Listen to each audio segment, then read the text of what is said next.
Okay, welcome to students of Standard 9.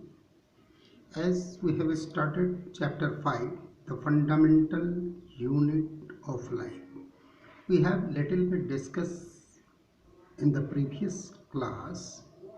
The cell is the basic or fundamental unit of any living being. So, little bit we have discussed a lot regarding the some scientists have or researchers have make their own experiment and come to the point. Now there is a question, what is cell theory?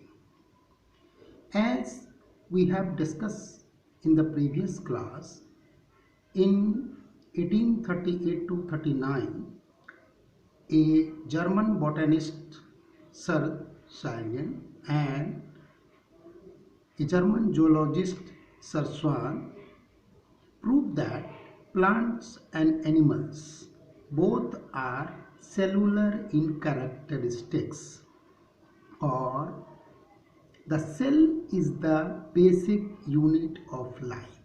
So this is known as the cell theory. So the basic means without cell the living beings can't established physically as well as functionally also. Herewith, I am providing you two slides. One of them is onion peel slides and another is of our chick cells. When you will observe it minutely, you can find that the plant cells are clearly visible with a rigid cell wall that is bifurcating to each cell to the other, and in the center nucleus is there, and in between cytoplasm is available, that is dense, and centrally big vacuole is there. Here one thing is visible, nucleus are not in center, little bit it is inside. But in the case of animal cells, there is no rigid cell wall clearly visible, only very thin, delicate, semi-permeable plasma membrane surrounds the cell. Prominent nucleus is present here, surrounded with the cytoplasm, but in plant, big vacuole present. In the case of chick cells, no vacuoles is found. Maybe it will be present but in very minute on a small size.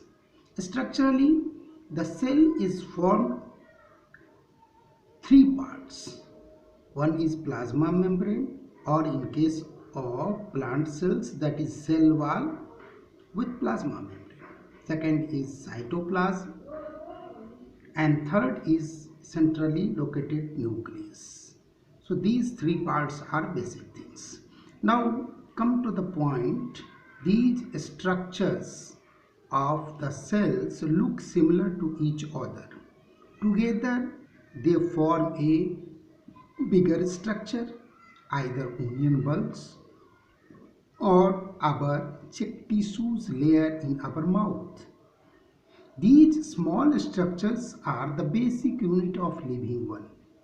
That's why known as the structural basic units.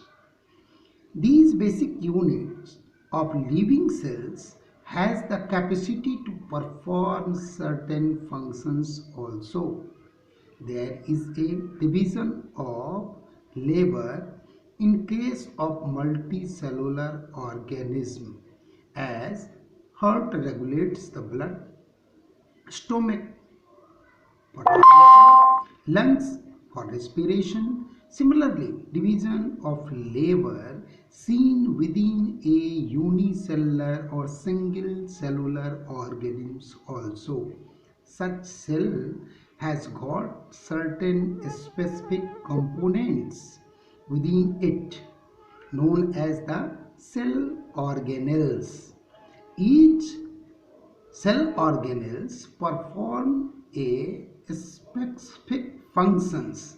These organelles together constitute the basic unit of living beings. Now you can understand that why is the cell called the structural and functional unit of life.